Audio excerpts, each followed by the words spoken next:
Spermogramme, ce qu'il est important de savoir. Bonjour, je suis Virginie Terrier et je suis la cofondatrice de Fertiline. Bonjour, je suis Adva Grundmann et je suis la cofondatrice de Fertiline. Bonjour, je suis Alain Bitton, chirurgien urologue, andrologue et sexologue clinicien.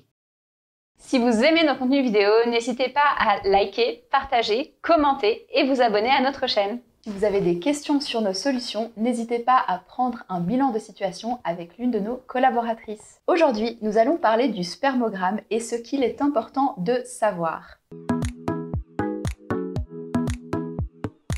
Docteur Bitton, pour réaliser un spermogramme, il est important de prendre des précautions particulières, notamment pour que ce spermogramme soit réalisé dans les meilleures qualités et qu'on puisse interpréter les résultats de la meilleure façon. Est-ce que vous pouvez nous en parler ?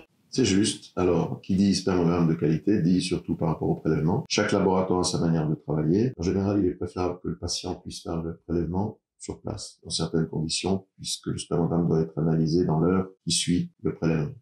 Ensuite, il faut au moins 2 analyses, 2 spermogrammes à un certain temps donné. Il faut une certaine abstinence, parce qu'un spermogramme qui est fait au bout de 10 jours d'abstinence n'aura pas une très bonne qualité. Ensuite, on analyse dans le spermogramme certains critères, la quantité, la qualité des spermatozoïdes, l'acidité, le volume dans l'éjaculat, et puis certaines caractéristiques dont nous allons parler, c'est-à-dire le nombre, la concentration, la biochimie du plasma séminal. Est-ce qu'il est important de réaliser ces 2 spermogrammes dans le même laboratoire? Tout à fait, c'est très important, comme beaucoup d'analyses en médecine, mais en fertilité, c'est très important d'avoir des valeurs de référence. Donc 2 spermogrammes en tout cas, au même laboratoire, avec un délai d'abstinence de 2 à 4 jours, maximum 6 jours. Quels sont les grands basiques d'un spermogramme et ce qu'il ne faut surtout pas oublier dans un spermogramme classique? Alors aujourd'hui, les laboratoires ont des manières très standardisées, systématisées de décrire le spermogramme. Il y a en principe 3 éléments importants. Il y a d'abord la quantité, c'est-à-dire le volume, le temps d'abstinence, l'acidité. Et puis après, dans l'éjaculat, la qualité, le nombre des spermatozoïdes, la mobilité, la typisation ou les formes. Et puis la troisième partie qui n'est pas directement liée au spermogramme, mais qui est extrêmement importante, c'est la biochimie, l'environnement dans lequel le spermogramme et le spermatozoïde vont se développer, avec l'analyse des essentiels, c'est-à-dire le zinc, le fructose, l'alpha-gluconidase, qui permet de déterminer s'il y a une anomalie inflammatoire, une anomalie infectieuse ou obstructive.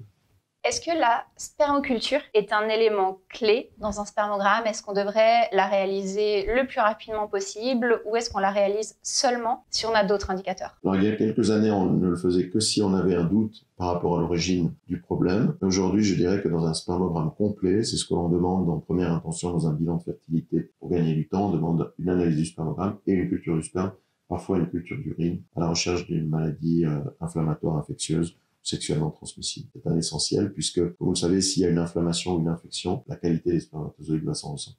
Et dites-moi, la spermoculture, quelles indications elle nous apporte? Alors, en principe, le sperme est stérile. Donc, si vous avez soit des globules blancs, donc une leucospermie, soit une infection avec une bactérie très spécifique. Cela veut dire qu'il y a eu une infection dans le couple, donc il faut dépister, identifier, traiter les partenaires. Et puis, pour l'homme, ça indique que son sperme va être acide, infecté, de mauvaise qualité. Comme la prostate produit environ 1/3 du sperme, la qualité des spermatozoïdes produits au niveau testiculaire va être de moins bonne structure, de moins bonne qualité. Donc c'est essentiel de dépister et de traiter une infection en sachant que le délai entre le nouveau spermogramme et le traitement, enfin la fin du traitement antibiotique, doit être au moins de 2 mois et demi, 3 mois pour avoir un spermogramme de qualité qui s'est régénéré.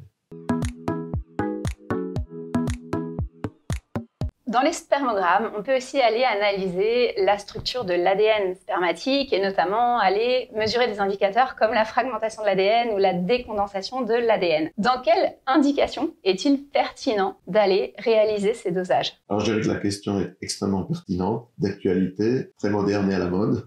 On en parle beaucoup. Il y a quelques années, on parlait très peu en fait des maladies génétiques en général et dans le cadre de fertilité. Il faut savoir qu'aujourd'hui, il y a quand même des études très intéressantes qui montrent que entre 15 et 20% des infertilités sont d'origine génétique. Alors, on ne va pas aller systématiquement à prescrire une analyse génétique à tous les couples ou à faire une étude de l'exome ou du génome, etc.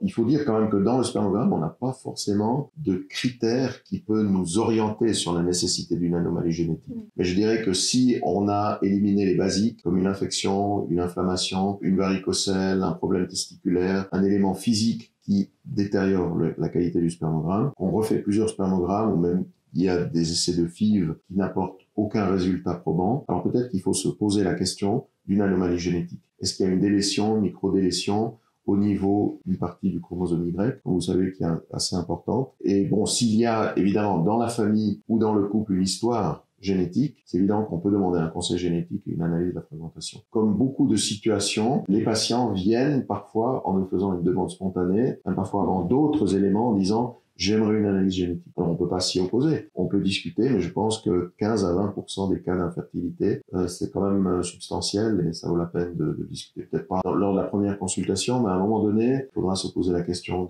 d'envoyer le patient faire ce test. On imagine aussi que la structure de l'ADN peut être fortement impactée par des situations très oxydatives. C'est qu'aujourd'hui, on vit un stress oxydatif intense sur plein de facteurs, que ce soit des facteurs infectieux avec des virus qui peuvent être récurrents, que ce soit le stress, le manque de sommeil et plein d'autres choses en réalité. Est-ce qu'on pourrait peut-être se dire que cette fragmentation, cette décondensation de l'ADN chez un couple qui a plusieurs années d'infertilité devrait un peu rentrer, en tout cas, pas forcément dans les basiques, mais devrait en tout cas être observée de façon à au moins écarter? Tout à fait, Eugénie, c'est une excellente remarque et c'est très important. Je pense qu'un des facteurs limitants va être quand même le remboursement pour les assurances, si on le demande systématiquement.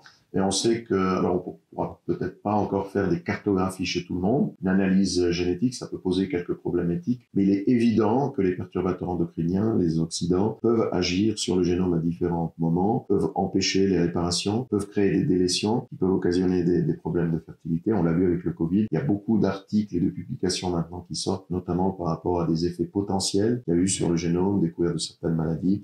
Donc, pourquoi pas? Après, il faudra voir comment on l'intègre dans le bilan. Je dirais que pour le moment, c'est peut-être un peu tôt pour dire qu'on a une analyse systématique, mais on le voit de plus en plus en tout cas. Je sais que certains groupes, certaines cliniques spécialisées dans la PMA demandent systématiquement une analyse génétique avant d'envisager une PMA.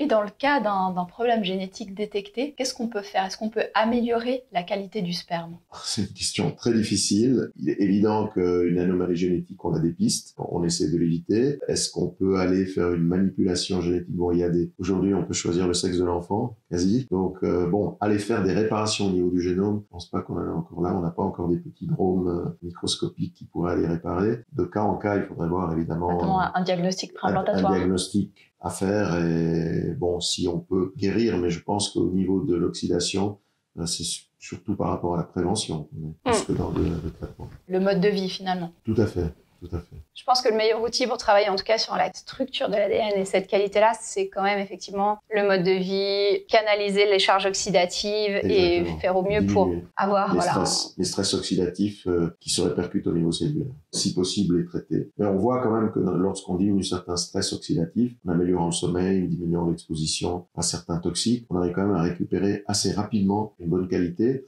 Alors on le dit pas souvent, mais chez l'homme aussi, il peut y avoir une baisse de fertilité à partir de 35 ans. Donc c'est pas seulement chez la femme. Il va y avoir une dégradation, une diminution de la qualité des spermatozoïdes, non seulement parce qu'il y a une diminution de la testostérone, mais aussi parce qu'il y a une diminution de la production et de la qualité au niveau intratesticulaire. Donc si on agit en amont, en prévention, on arrivera à améliorer, à retrouver une qualité meilleure. C'est ce qu'on fait avec nos programmes, accompagner les couples dans cette idée-là. Exactement. Merci beaucoup, docteur. Merci à vous. Beaucoup. Merci.